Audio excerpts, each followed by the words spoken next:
Alright guys, got a quick one for you. This is my M1 Carbine that I've been kind of working on for the past couple of years. I've had them in the past and they've always been, traded or sold. I lost a couple in my last collection storage mishap, but I got paid out for them, but I had other guns in my collection that I wanted to get back first. But a friend contacted me, said he had a parts kit from an M1 Carbine, and my other friend just bought a complete one from him. So figured I'd give it a try, and he only was asking $250 for it. Said it was complete, but when I got the package, it was actually missing the receiver, and the stock was different, so it was actually an SKS stock. But for $250, whatever. Still can't complain. So this is kind of a Franken gun. The receiver is actually a PMC, and we'll get into that in a minute. The barrel is not a GA, it is a Herlo, and I know all the horror stories with Herlos, but my friend's carbine that was complete actually had a Herlo on it too, and they're the same lot, and we went out and shot that thing, and it was pretty much the most accurate M1 carbine I've ever shot. At 50 yards standing up, obviously open sights. I was getting 50-cent piece groups. All day. It was crazy. The rifling in it's good. There's no chrome peeling. So I'm just going to use it for now. And if it screws up, I'll rebarrel it again. So receiver barrel. The op slide is a National Postal, actually. The trigger housing assembly is Underwood. And the bolt assembly is from a Winchester. So it's got a little bit of everything except for inland. But going on for the PMC, I do have a rear sight. I still have to put it on. It is the newer style, and the PMCs are kind of crazy. I actually got this receiver from pretty much the guy that you would want to go to if you needed any info on M1 carbines.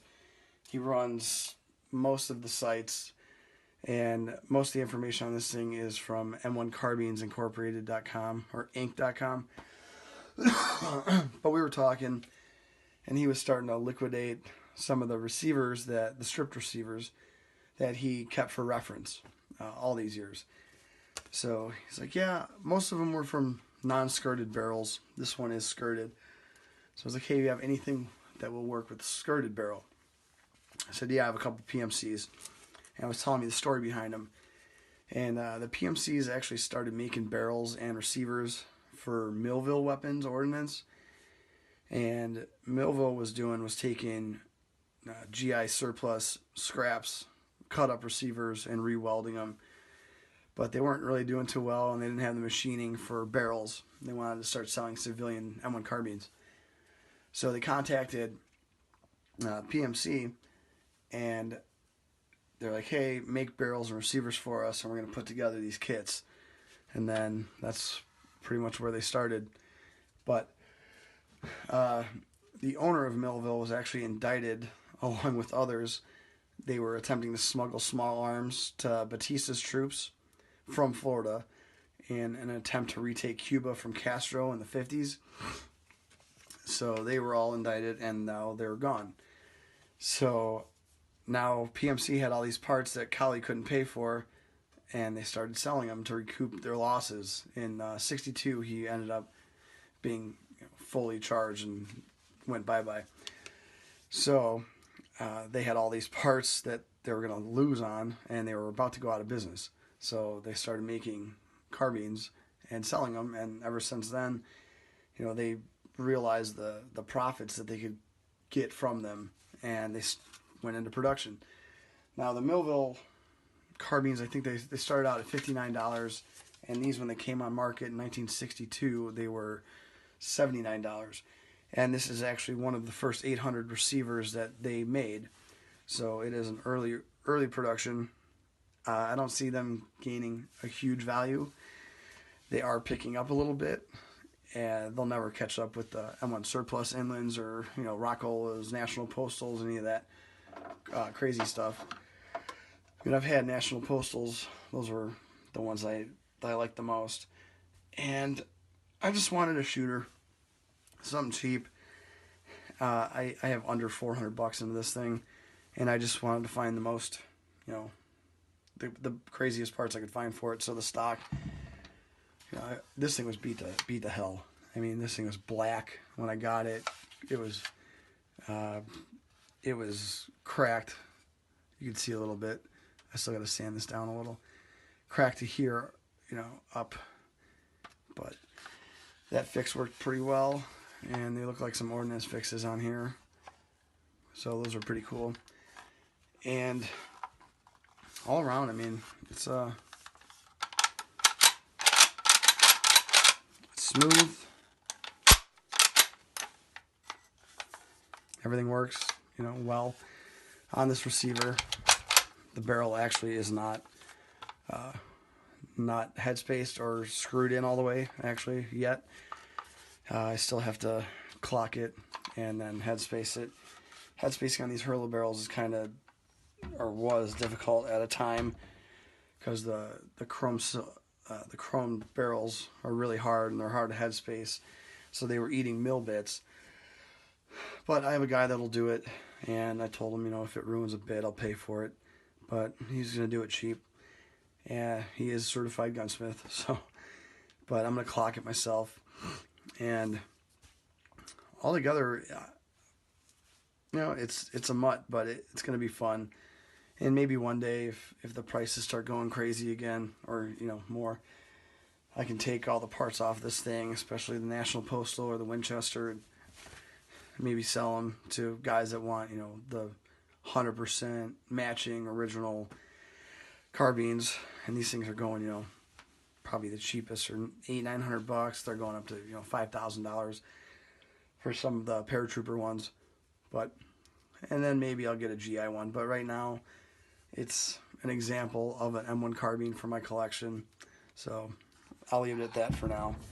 And the one thing, it does have an M2 magazine release. But no, it doesn't make that a machine gun with the M2 receivers. But I'll show you guys the stamp date on this, or the lot number for this Herlo. So in case you do have a Herlo and are freaked out right now. Let's see. Come on. Alright.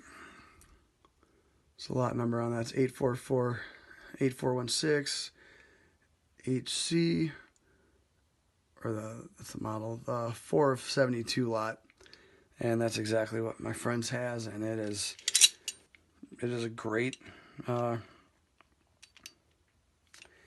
barrel so far. I mean, he has had no issues with it. Thing is an absolute tack driver. So we'll see how this one does. If not, I'll just end up spending the money for a GI one. But it does have tick marks on it. As you can see, it's loose. So I got another turn. It tightens up around a little over 3/4 of the next turn. But the milling on this thing's, on the receiver's really nice. It's basically, it's all GI spec. Some people are saying that they're a little soft when shooting them. Other people say they've been great for them. So I'll put it through its paces. The only thing it doesn't say 30 carbine on here, and that's a little disappointment. But I mean, it's not a GI receiver, so it's not the end of the world for this one. But you can see it is chrome, and the rifling looks great. It doesn't look to be off.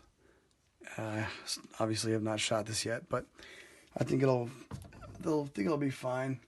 So if any of you guys have a PMC receiver or a Herlo barrel, nightmare stories, good stories, let me know, and I'll keep you guys updated on this one once I get the barrel ready and everything and it's put together. Thanks.